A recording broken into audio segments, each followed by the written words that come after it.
Bom dia, meus alunos do sexto semestre A. É sempre um prazer revê-los, ainda que de forma virtual. Sempre lembrando aos senhores que essas aulas estão disponibilizadas lá no meu canal, no YouTube, Professor Newton Vivan, e também disponibilizo no Kitutor, minutos antes do nosso horário de aula, e aí teremos sempre aquele nosso bate-papo para tirar as dúvidas e esclarecer aí os pontos da aula dada, tá? Eu conto com vocês na sexta-feira, sempre. Na próxima sexta-feira sempre terá uma aula gravada e uma aula ao vivo. Tá? Gravada já com a matéria, ao vivo para tirarmos dúvidas e pontuarmos algumas coisas da aula gravada. Lembrando aos senhores que nós estamos finalizando o capítulo dos crimes contra o patrimônio. Tá? Nós já falamos de muitos crimes contra o patrimônio, desde o artigo 155, onde falamos do furto, depois falamos do 156 do furto de coisa comum, depois falamos do roubo, do artigo 157, do roubo seguido de morte, do parágrafo 3º do 157, chamado latrocínio, pode ser consumado ou tentado. Depois falamos da extorsão direta, do artigo 158. Depois falamos da extorsão indireta, da extorsão mediante sequestro, do artigo 159. Depois nós falamos do artigo 160, da extorsão indireta. Aí falamos do crime de dano, de esbulho possessório, de marcação de animal alheio, de propriedade alheia. Falamos também dos crimes de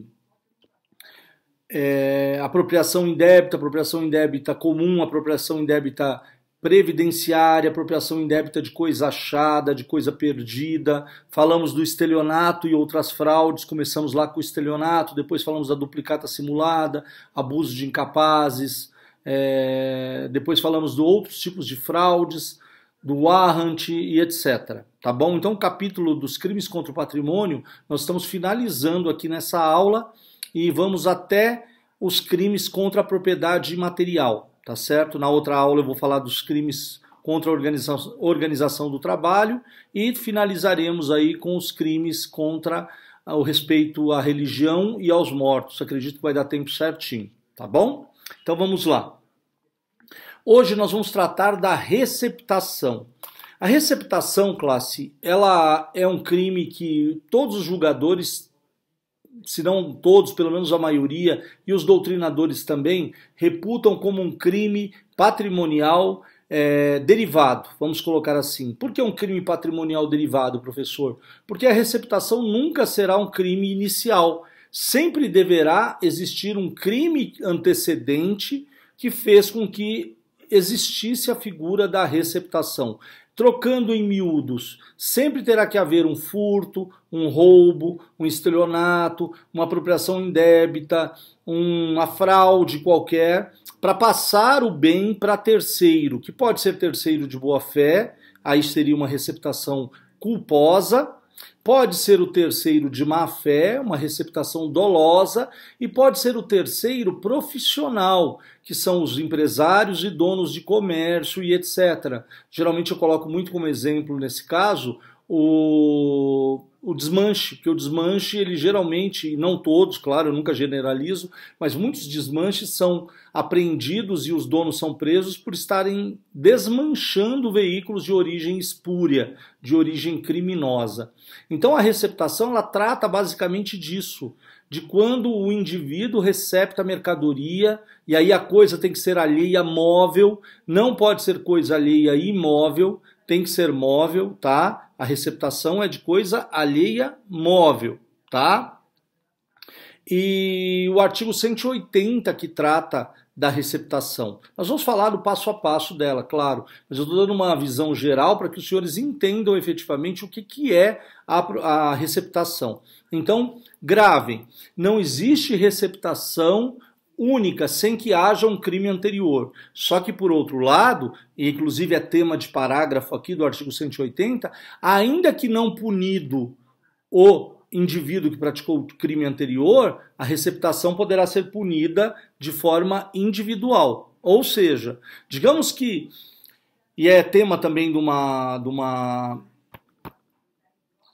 desta aula aqui, dessa própria aula aqui vai ser tema, imaginem que o indivíduo, o filho furtou um celular do pai, O pai estava lá dormindo, o filho noia, todo mundo aqui sabe o que é noia, aquele indivíduo que acaba vendendo até a mãe por causa de drogas, e o indivíduo noia pega lá o celular do pai e troca lá por algumas trouxas de maconha ou papelotes de cocaína, tá? O indivíduo que estava efetivamente vendendo cocaína, se for preso, responderá pelo tráfico, que estava vendendo a cocaína, lá do artigo 33 da Lei 11.343 de 2006, né, que é o crime de tráfico, e se for pego também com celular, receptará coisa de origem ilícita, que é o celular do rapaz.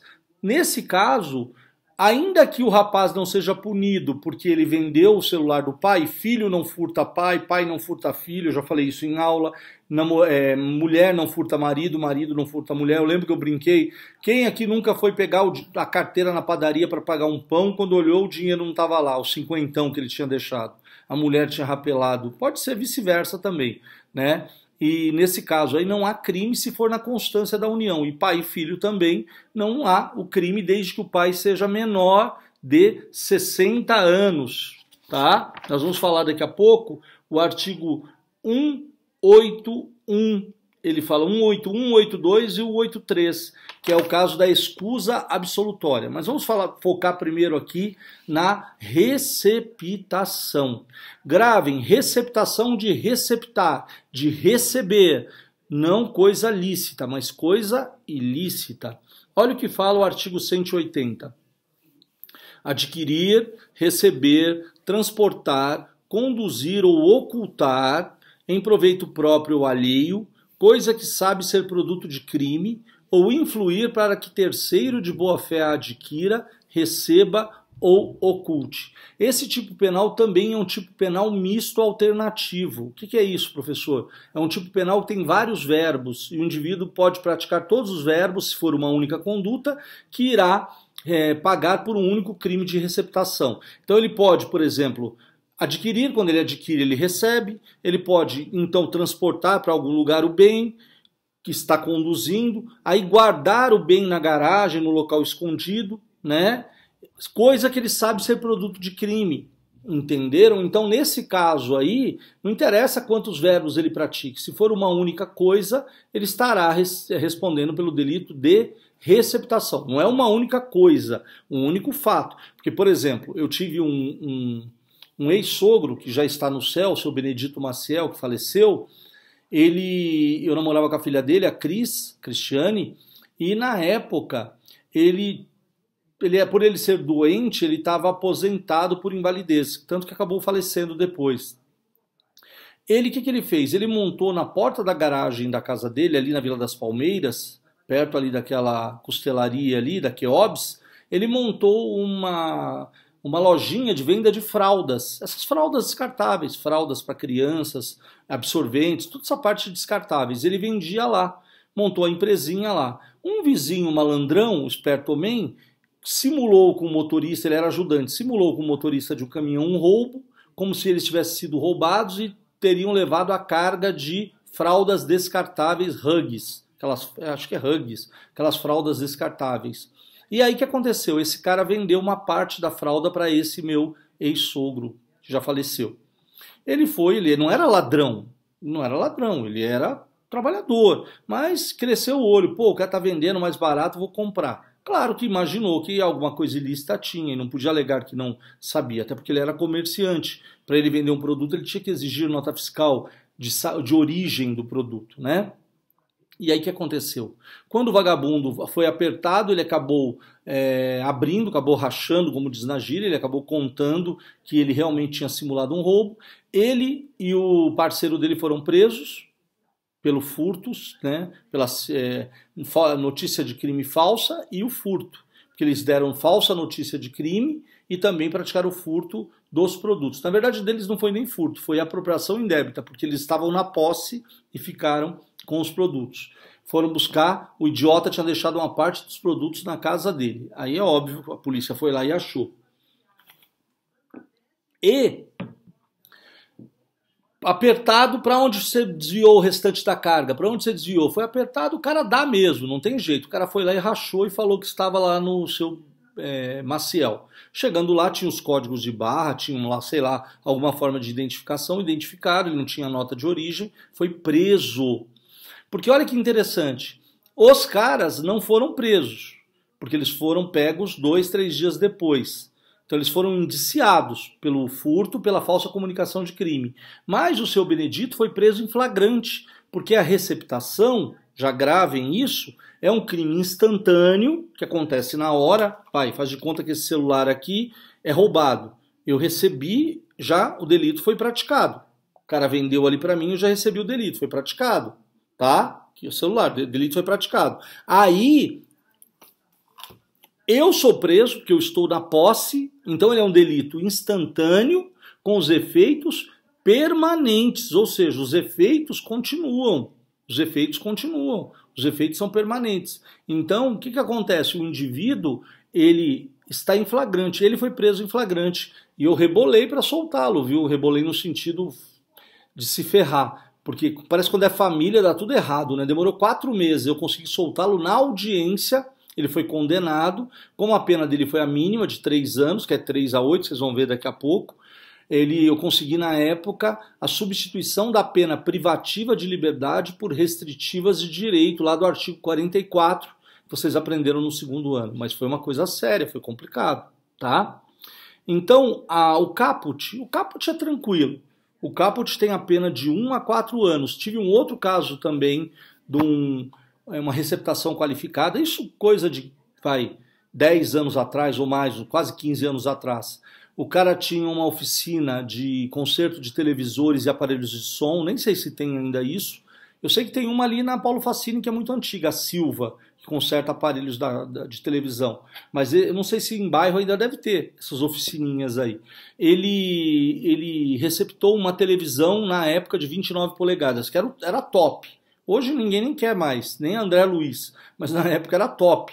Não tinha essas TVs de LED, de LCD e etc, né, de plasma e etc. Então ele recebeu essa TV de 29 polegadas e, cara, o ladrão roubou, furtou, melhor dizendo, uma casa, entrou numa casa de uma família que estava na praia, levou vários pertences, dentre eles a televisão. E a mulher do dono da casa que foi furtada, ela começou a sair pelos locais para ver se achava os objetos.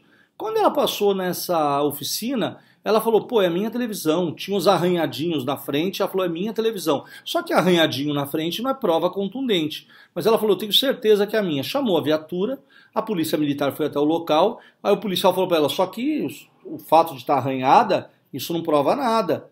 Aqui é uma oficina. O senhor falou, não, o cara deixou aqui para consertar, tá, mas cadê os documentos? Não tinha documento. Porque o cara, na verdade, tinha comprado para revender, né? E aí o que acontece? A mulher disse o seguinte, olha, dentro da caixa da televisão, que as televisões tinham umas caixas enormes atrás, meu marido teve uma vez que deu um problema, quebrou uma peça atrás, ele colocou o Durepox. Se for a minha, a gente vai abrir, vai estar lá o Durepox. Mas não é que quando abre a caixa traseira da televisão, estava lá o Durepox colado numa peça? Que rachou a peça, estava colada com Durepox, como é que a mulher ia saber? Aí ficou provado que a televisão era dela mesmo, o senhor foi preso também. Esse eu consegui a liberdade provisória dele já de cara. Pegou um juiz mais tranquilo, uma vara mais tranquila, eu consegui a liberdade provisória dele de cara, ele respondeu ao processo de liberdade, foi condenado também e prestou serviços à comunidade, tá?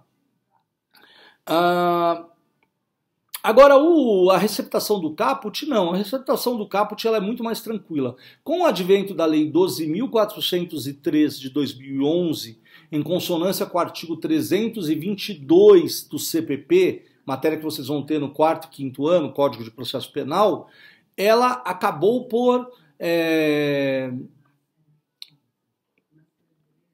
amolecendo as condutas quando as penas mínimas são de 1 ano e a máxima de 4.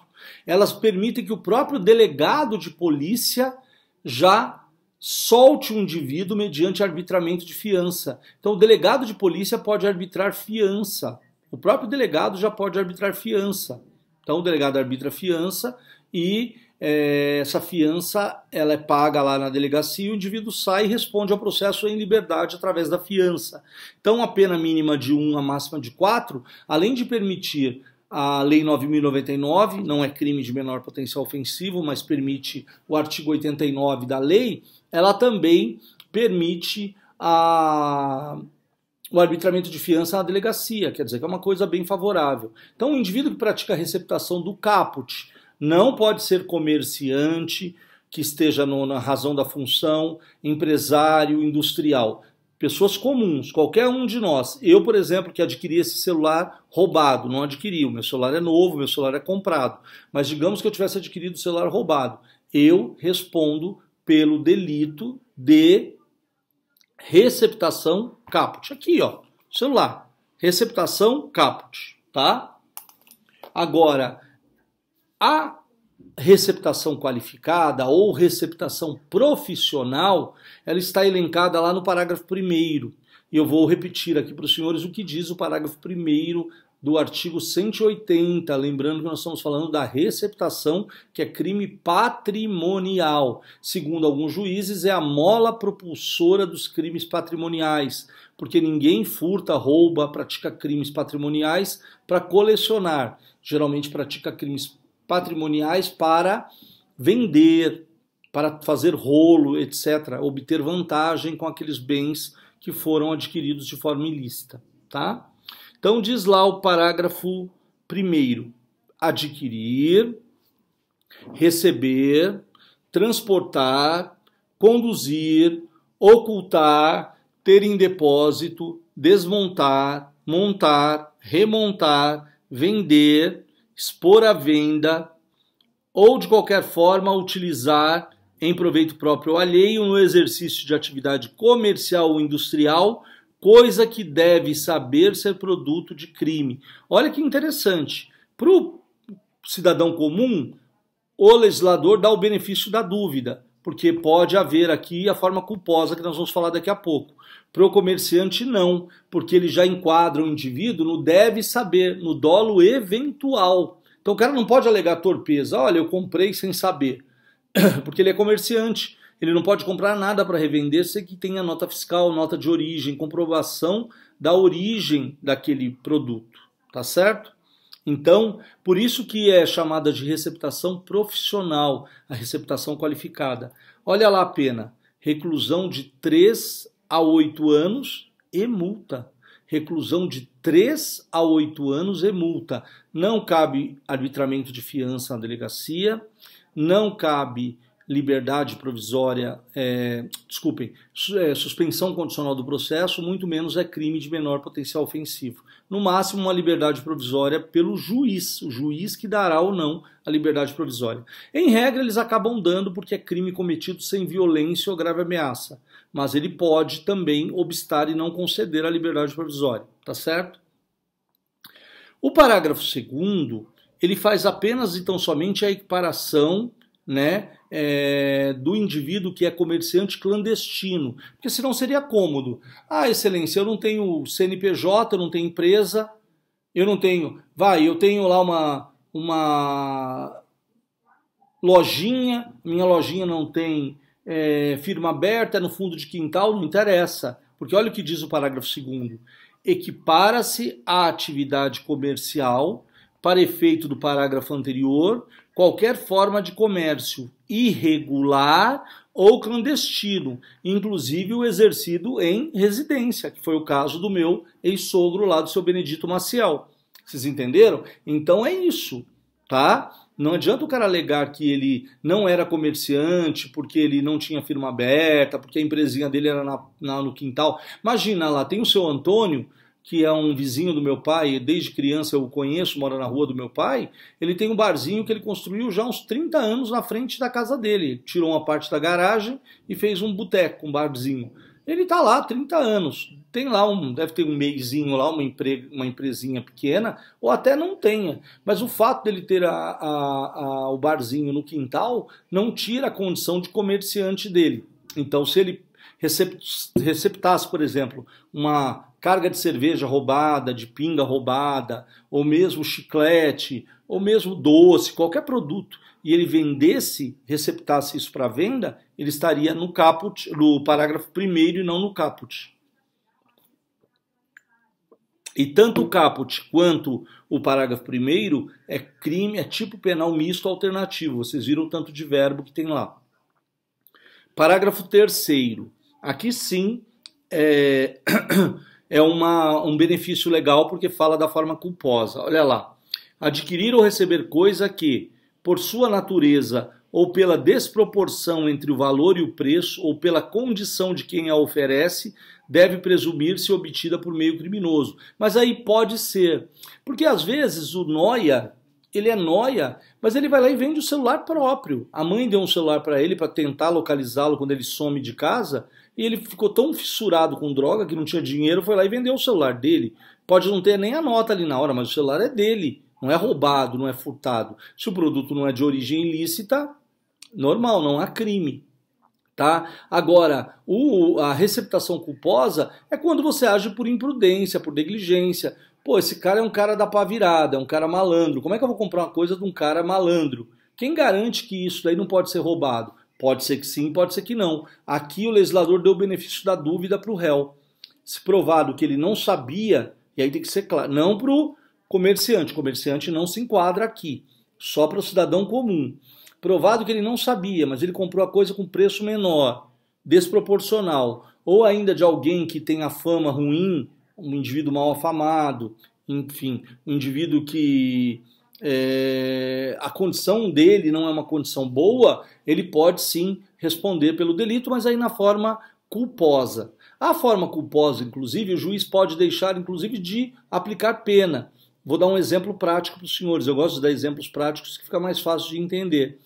Imaginem os senhores, o indivíduo vai até a Feira do Rolo, no AMB, que agora não tem por conta do coronavírus, mas em época normal aquilo ferve, é lotado de pessoas.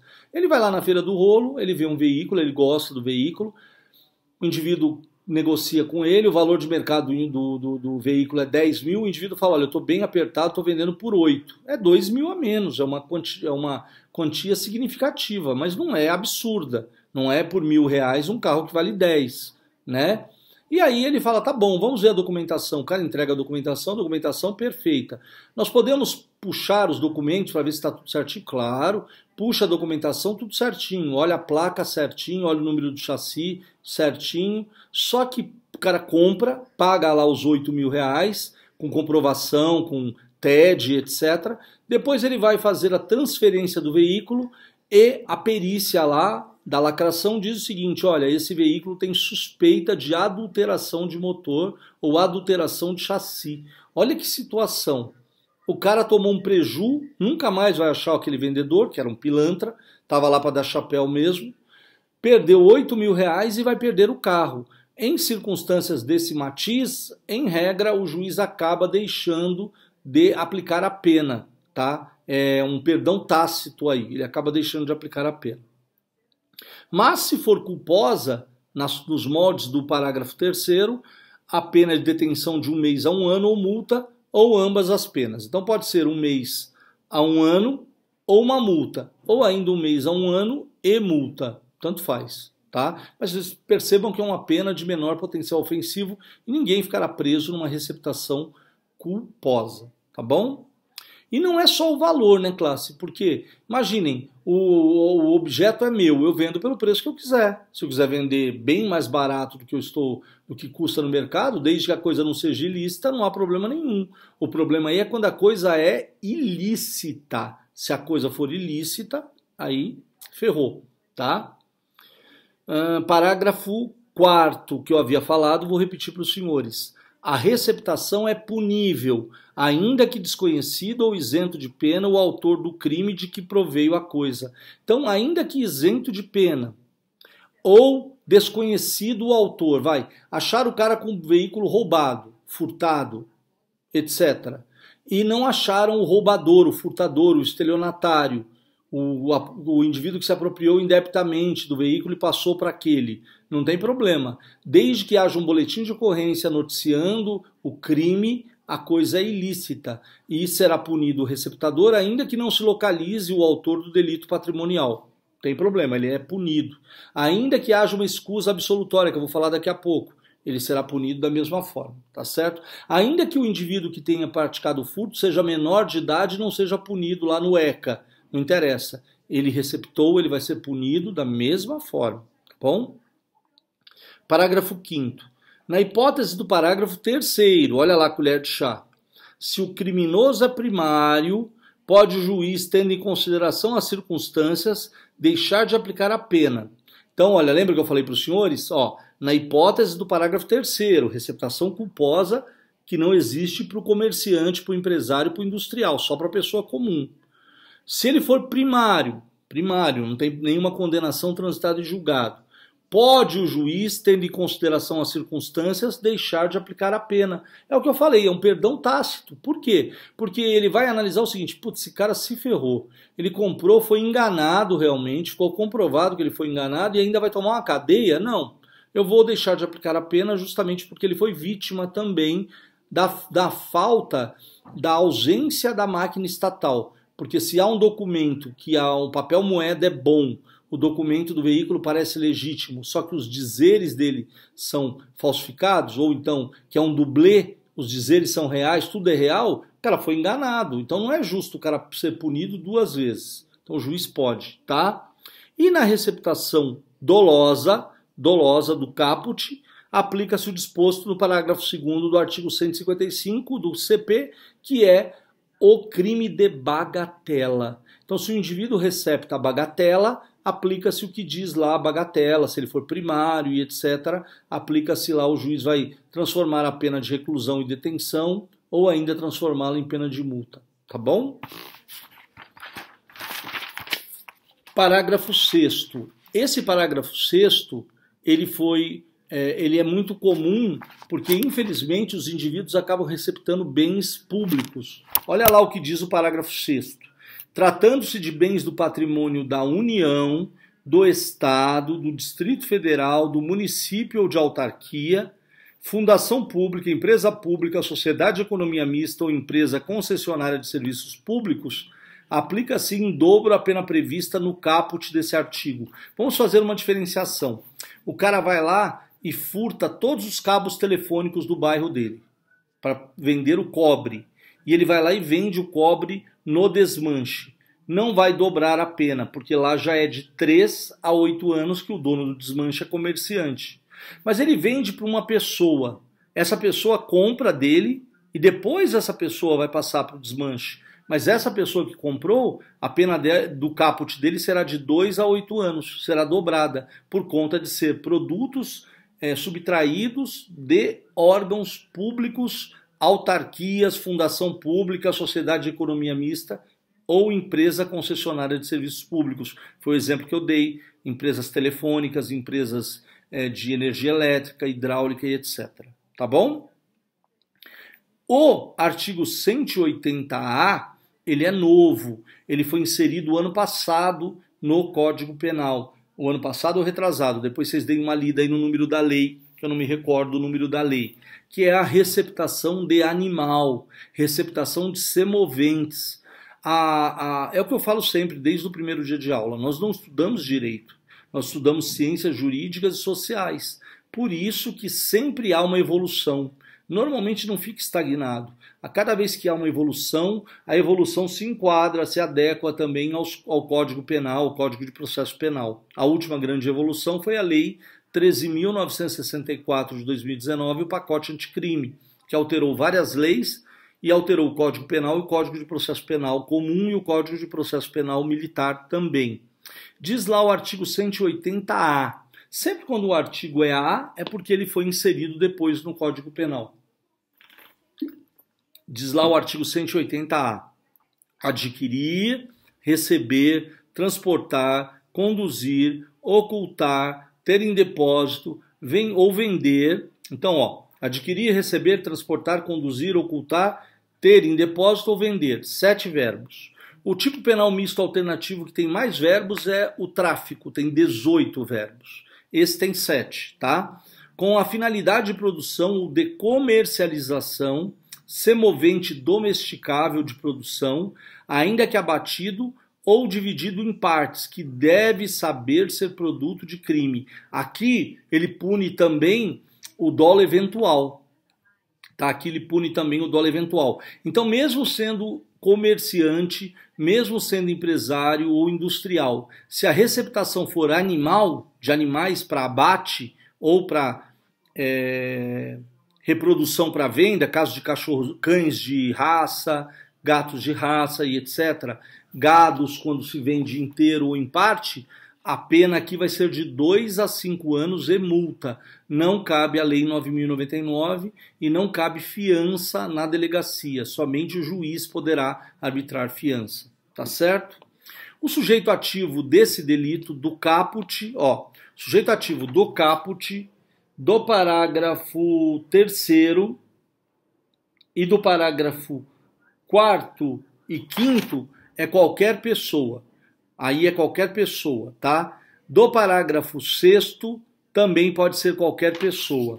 Já do parágrafo 1º é comerciante.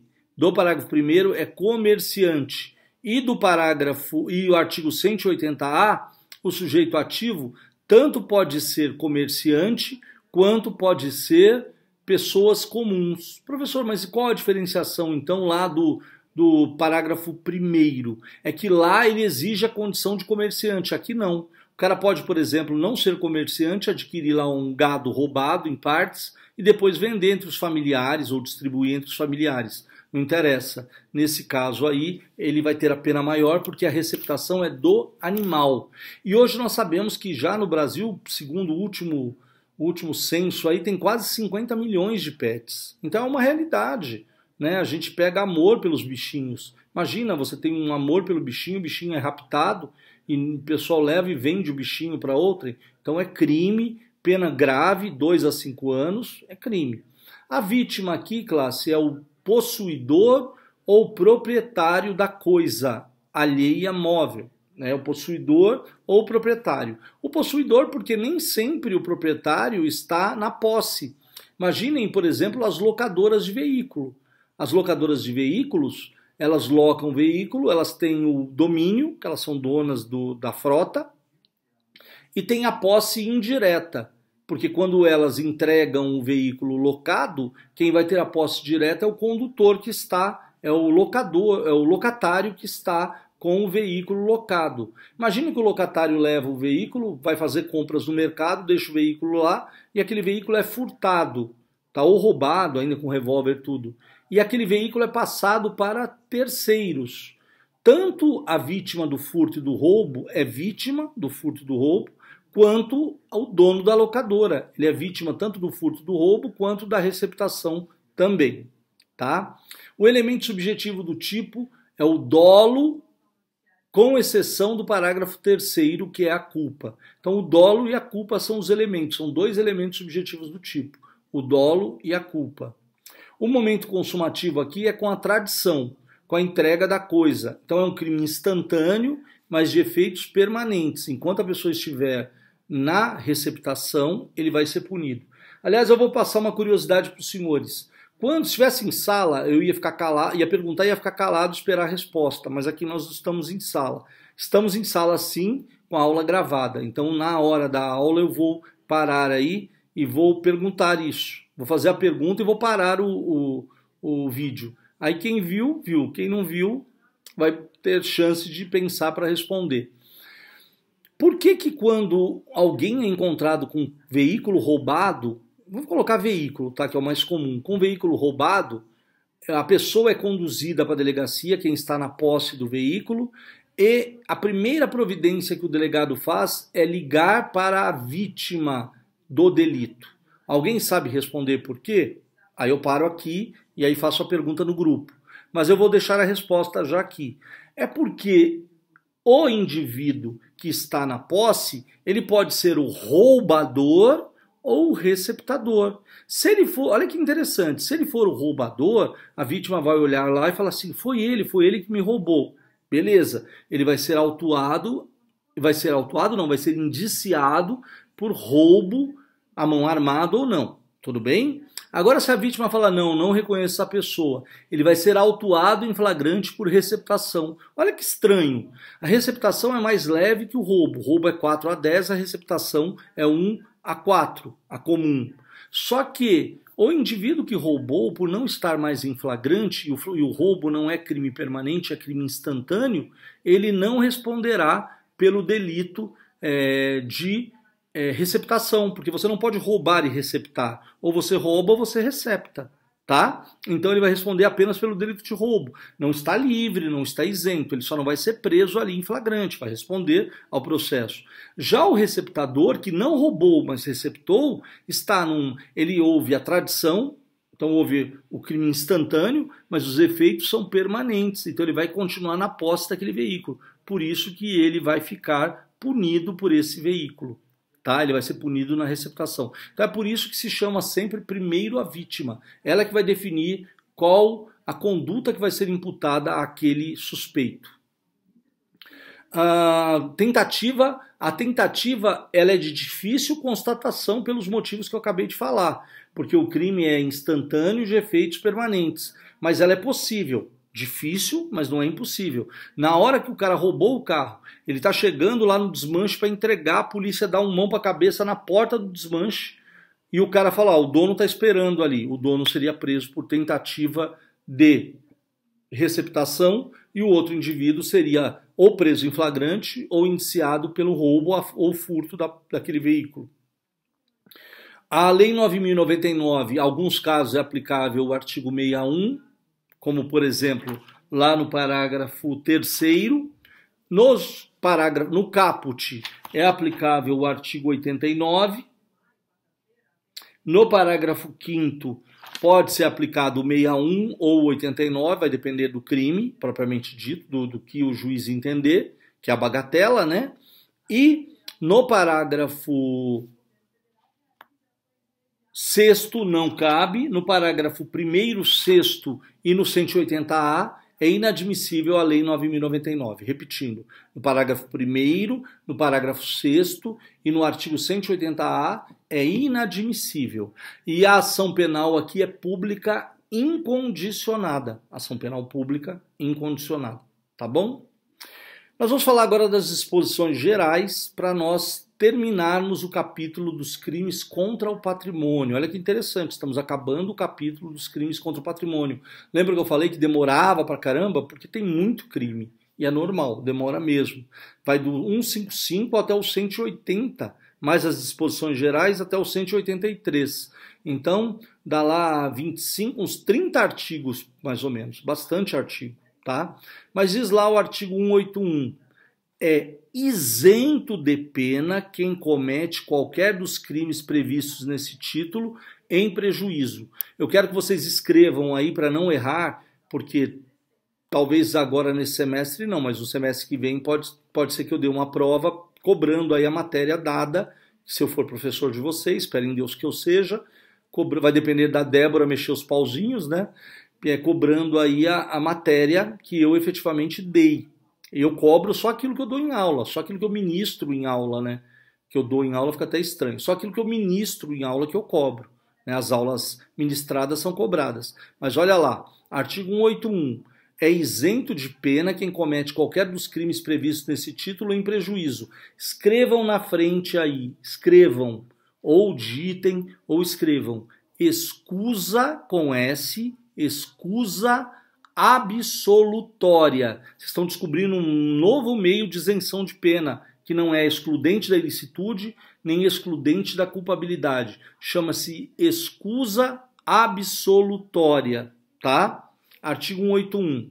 Quem não terá pena, é isento de pena. Haverá o processo, mas ele não terá pena. É como se fosse um perdão judicial, mas não é o perdão judicial, é a escusa absolutória. Olha lá. Do cônjuge na constância da sociedade conjugal, famoso cinquentão que foi embora da carteira. Marido não furta mulher, marido não furta mulher, mulher não furta marido, tá? Amásio não furta amásia, concubino não furta concubina e assim sucessivamente, que eles estão na constância da sociedade conjugal. Então pressupõe-se que o patrimônio é dos dois, então você não pode furtar aquilo que é seu, você não pode receptar e etc. Então não cabe crime patrimonial aqui. Inciso 2, de ascendente, pai, mãe, avô, avó, bisavô, bisavó, ou descendente, filho, filha, neto, neta, bisneto, bisneta, seja o parentesco legítimo, que é o indivíduo que já está devidamente registrado, ou ilegítimo, aquela pessoa que ainda não está registrada, mas é filho daquele indivíduo. Ou ainda, quando o indivíduo está morando com o padrasto, madrasta. Ele também é ilegítimo, porque ele não é filho, como o caso da Isabela Nardoni, não é filho da Ana Carolina Jatobá. Então era lá uma descendência ilegítima, porque não era filho biológico, nem registrado, nem adotado. Mas ele também se beneficia desse artigo, seja civil, registrado ou natural, biológico ou não, tá certo?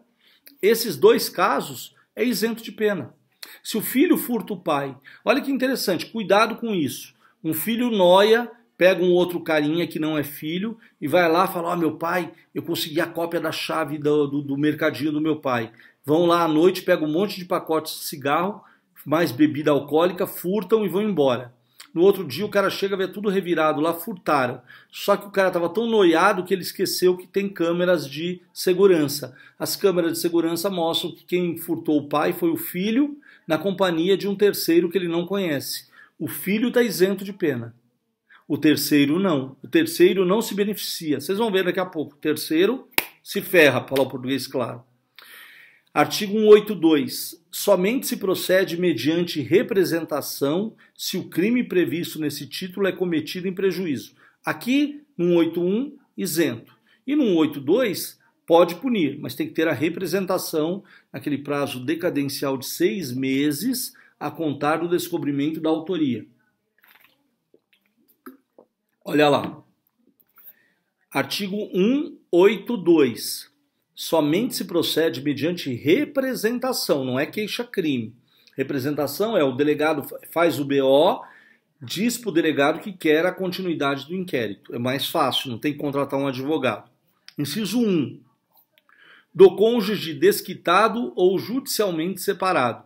Aqui vocês não coloquem mais desquitado, que não existe mais o desquite, que era lá da Lei 6.515 de 76, que era a lei do desquite, do divórcio. Agora é só divórcio. Então, onde está escrito desquite, pensem no separado de corpos. Se o indivíduo é separado de corpos, ele não mora mais no mesmo lar. Claro, não morando mais no mesmo lar. Quando é separado de corpos, só falta a parte do divórcio mesmo. E quando há o divórcio, que é documentado, tá? Aí o rompimento é total. Então, nesse caso, imaginem que o indivíduo é separado. Ele vai lá um dia na casa da mulher, com pretexto de buscar filho ou alguma coisa nesse sentido, e passa a mão no celular da mulher ou algum produto da casa. Ele responde se a mulher desejar, porque aí depende da vontade da vítima. Tá bom? Inciso 2. Do irmão, legítimo ou ilegítimo. Aqui pode morar junto na mesma casa, tá? Ou não. Aqui pode morar junto na mesma casa ou não. Irmão furta irmã. Irmã furta irmão. Tá? Tanto pode ser o irmão e irmã biológicos ou registrados, ou ainda o filho de um pai, que é irmão por afinidade apenas porque a mãe casou-se com outro pai. Tá certo? Ele não é filho daquela mãe, ou melhor, daquele pai, mas eles têm em comum a convivência. São os enteados, que é o termo que se usa. Os enteados também podem praticar, mas vai depender da vontade do irmão, do enteado, de denunciar lá, de ir à delegacia e representar. E do tio ou sobrinho com quem o agente coabita. Era muito comum antigamente trazer sobrinhos do interior, na época que o interior era interior mesmo, que não tinha como é que se fala? Não tinha a modernidade que tem hoje. Hoje temos aí faculdade em qualquer local. Eu sempre dou risada quando eu dou essa aula, eu lembro quando eu vou para Aparecida, que eu sou devoto de Aparecida, respeitando sempre todas as religiões, claro, eu fui batizado lá. Então sempre que eu vou em Aparecida, do lado direito tem a Faro, que é a Faculdade de Roseira. Você olha, é um barracão assim. Quando vocês forem, quem vai, né, óbvio, ou quando forem para o Rio de Janeiro e passar pela Dutra, quando estiver chegando, um pouquinho antes de ver a Basílica, olhem do lado direito, lá em cima, no morro. Vai ter a Faro, que é a Faculdade de Roseira. Roseira é uma cidadezinha antes de Aparecida. E é interior lá. Faculdadezinha é um barracão, mas já tem faculdade. Então hoje o interior mudou muito, né? Antigamente os sobrinhos não tinham faculdades nas suas regiões, eles tinham que vir para a capital morar com tios para poder estudar. Então aí comete o delito se o tio, obviamente, né, quiser, do tio ou sobrinho, quiser denunciar lá e representar na delegacia. E por último, o artigo 183. Não se aplica o disposto nos dois artigos anteriores. Então, esqueçam, não se aplica o disposto nos artigos anteriores. Eu acho corretíssimo, porque tem violência, grave ameaça. Presta atenção. Se o crime é de roubo ou de extorsão, ou em geral quando haja emprego de grave ameaça ou violência à pessoa. Então o cara vai lá, combina com os vagabundos e leva o irmão ou o pai, coloca no cativeiro para exigir resgate. Ele vai ter a pena maior ainda, porque é crime praticado por irmão ou por ascendente contra irmão ou contra descendente, ou descendente contra irmão ou contra ascendente. Então a pena vai ser muito maior, tá? Vai ter pena, tá? Não tem isenção. Não se aplica aqui a escusa absolutória no 183, só no 181 e no 182, dependendo da vontade das partes envolvidas. Também não se aplica a escusa absolutória ao estranho que participa do crime. Olha o exemplo do Noia do Mercadinho que eu falei para os senhores. Não se aplica, tá? O Noia vai responder pelo crime normal, furto qualificado. Por quê? 2 ou mais agentes e eles vai responder por uma pena de 2 a 8 anos. A pena dele vai ser maior ainda, porque houve concurso de agentes. Lá no parágrafo 4º do artigo 155, a pena é maior. E por último, se o crime é praticado contra pessoa com idade igual ou superior a 60 anos. Então aqui a pegadinha, o exame de ordem fez isso. E aí um aluno um dia veio me questionar: professor, eu não consigo entender essa questão. O cara furtou o pai dele. Por que a resposta correta é que ele tem que ser punido normalmente? Por quê? O probleminha colocava que o pai tinha 61 anos de idade. Mesmo sendo pai, mesmo sendo esposo ou esposa, que aí seria lá o caso do caput, filho, pai, esposa, nesse caso, se a parte lesada for igual ou maior de 60 anos, não caberá a escusa. Basta denunciar lá que a ação penal é pública e incondicionada. Tá certo? Então nós terminamos aqui o capítulo dos crimes contra o patrimônio. Eu vou iniciar agora os crimes contra a propriedade material e terminamos, porque depois nós vamos voltar só para os crimes contra a organização do trabalho, que é o tema, inclusive, da avaliação AB dos senhores, tá? E eu vou dar essa aula, os senhores vão ter uma noção boa, até para ajudá-los a fazer o trabalho, tá bom? Então, classe, o que é propriedade imaterial? Propriedade imaterial está aqui, ó. É o dom da pessoa de criar as coisas. É o chamado direito autoral. Se eu crio um óculos diferente de tudo que existe aí e eu registro essa patente, eu terei o direito autoral sobre aquela patente. Não é justo que pessoas copiem aquela criação minha e não recolham efetivamente os valores atinentes à reprodução. Então esse delito visa punir quem? Os caras que vendem CDs piratas, DVDs piratas, os xing-lings da vida, tá? Principalmente os xing-lings da vida, porque tem muita lá pirataria. Aqui é o delito para punir a pirataria, esse delito, tá? Dos crimes contra a propriedade imaterial. Então, olha só o que fala lá. Artigo 184. 184, tá? É o último artigo que nós vamos falar antes dos crimes contra a organização do trabalho. Por quê? Todos os outros delitos do 185 até 196 foram revogados. Então nós vamos trabalhar só com 184, aí pulamos para o 197, tá? Olha lá o que diz o 184. Violar direitos do autor e os que lhes são conexos. todos os direitos do autor e os direitos dos direitos que são oriundos da obra criadas pelo indivíduo não podem ser violados. No Brasil existe um escritório chamado ECAD, alguém já deve ter ouvido falar, que é o Escritório Central de Arrecadação e Distribuição, o chamado ECAD. O ECAD, ele tem o dever de fiscalizar todos os locais que estão explorando a obra alheia.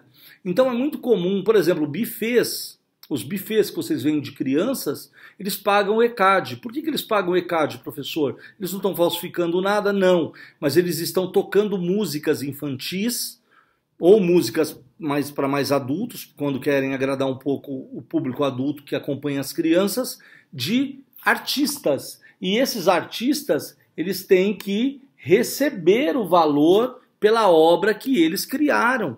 Então é essa garantia que o ECAD faz. Ele fiscaliza toda a exploração da obra alheia para que aqueles valores recolhidos sejam endereçados em parte, claro, uma parte é tributável e uma parte vai para os autores. É por isso que, por exemplo, aquele Leandro Learte, que era daquele grupo de samba, não lembro o nome do grupo, que era um dos maiores compositores, o Peninha, aquele cantor Peninha, que é um dos maiores compositores também, eles ganham dinheiro, vão ganhar dinheiro pro resto da vida. Por quê? Porque todas as obras que eles fazem, que são regravadas ou são gravadas por artistas, eles têm direito autoral. E os direitos autorais vão sendo definidos para eles, vão sendo arrecadados e eles recebem, todo mês os valores são depositados aí numa conta. Tá? Então diz lá o artigo 184, violar direitos de autor ou os que lhes são conexos. Pena, detenção de 3 meses a 1 ano ou multa. Detenção de 3 meses a 1 ano ou multa. Pena muito pequena do caput, né? O indivíduo teria aí um crime de menor potencial ofensivo, não seria preso em flagrante. Os parágrafos, sim. Os parágrafos já têm pena pesada e dá flagrante. Eu já defendi um indivíduo uma vez que ele tinha uma fabriqueta no Itapejica, isso há 15 anos atrás ou mais, acho que mais. Ele tinha uma fabriqueta e ele tinha várias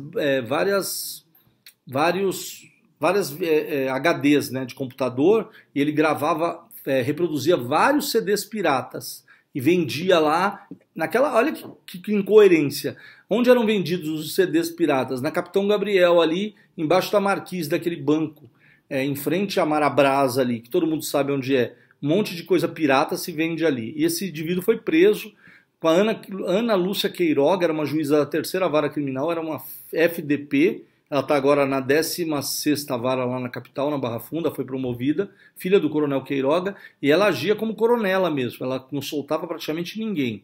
Era ela e a promotora Anayá, que infelizmente nova, menos de 40 anos, teve aquela doença na mama e acabou falecendo, que Deus a tenha. Era uma bruxa, mas também não vou tripudiar em cima de quem já morreu, né? Parágrafo 1º. Se a violação consistir em reprodução total ou parcial, com intuito de lucro direto ou indireto, por qualquer meio ou processo de obra intelectual, interpretação, execução ou fonograma, sem autorização expressa do autor, do artista, intérprete ou executante, do produtor, conforme o caso, ou de quem o interprete, reclusão de 2 a 4 anos e multa.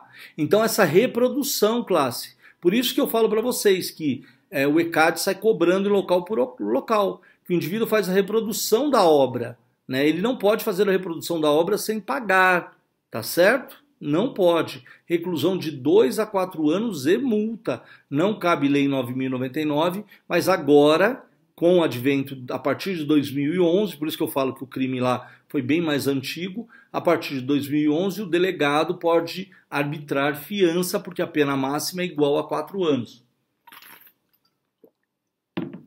Parágrafo 2º. Na mesma pena do parágrafo 1º, incorre quem, com intuito de lucro direto ou indireto, distribui, vende, expõe à venda, aluga, introduz no país, adquire, oculta, tem em depósito original ou cópia de obra intelectual ou fonograma reproduzido com violação do direito do autor, do direito do artista, intérprete ou executante, ou do direito do produtor de fonograma sem a expressa autorização dos titulares dos direitos ou de quem os represente. Então vocês colocam o seguinte, no parágrafo 1º é quem reproduz. O parágrafo 1º é quem reproduz, quem faz as cópias. No parágrafo 2º é quem recepta as cópias, seria o receptador, mas pelo princípio da especificidade de caso específico, ele não vai responder por receptação. O cara recebe lá um lote de 1000 CDs piratas, ele não responde pela receptação, se ele colocar à venda ou ter em depósito, ele vai responder pelo parágrafo 2º, pena de 2 a 4 anos, que é maior que a pena da receptação, tá?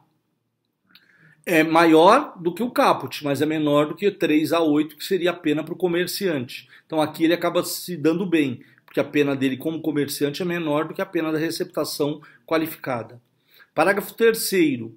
Se a violação consistir no oferecimento ao público, mediante cabo, fibra ótica, satélite, ondas de qualquer outro sistema que permite ao usuário realizar a seleção da obra ou produção para recebê-la em um tempo e lugar previamente determinados por quem formula a demanda, com intuito de lucro, direto ou indireto, sem autorização expressa, conforme o caso, do autor, do artista, intérprete ou executante, do produtor de fonograma ou de quem os represente.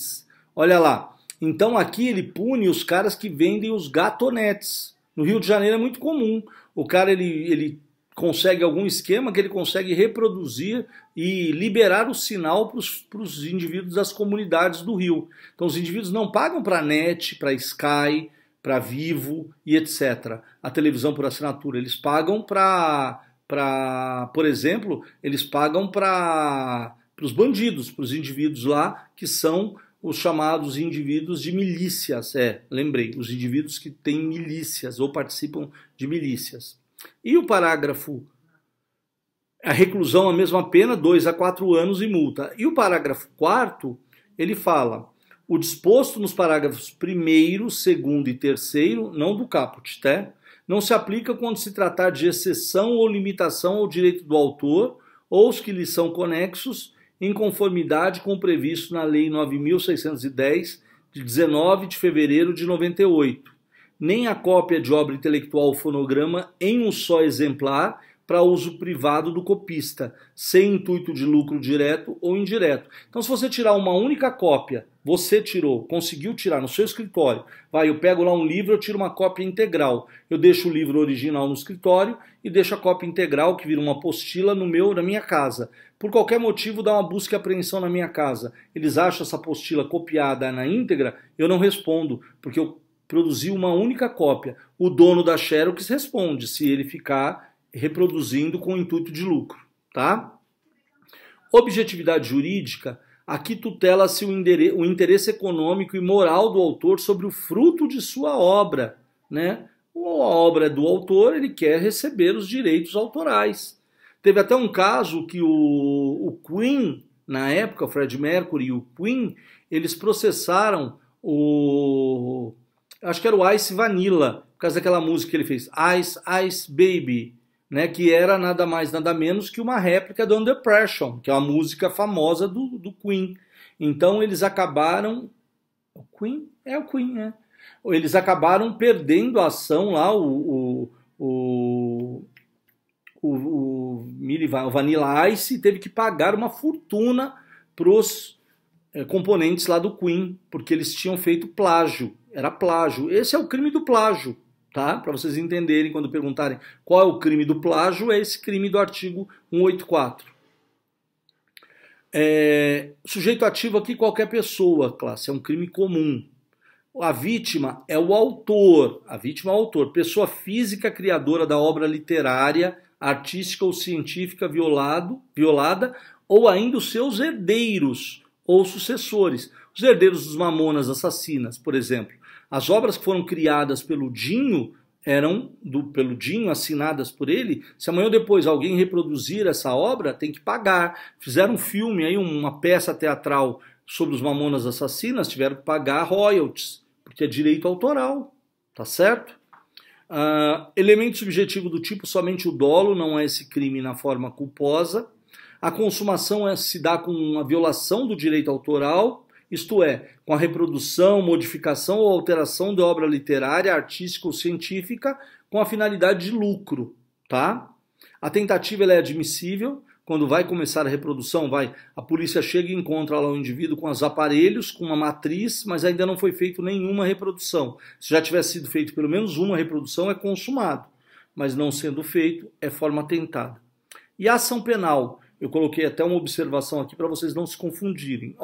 No caput, a ação penal é privada. Vai depender de queixa-crime do ofendido.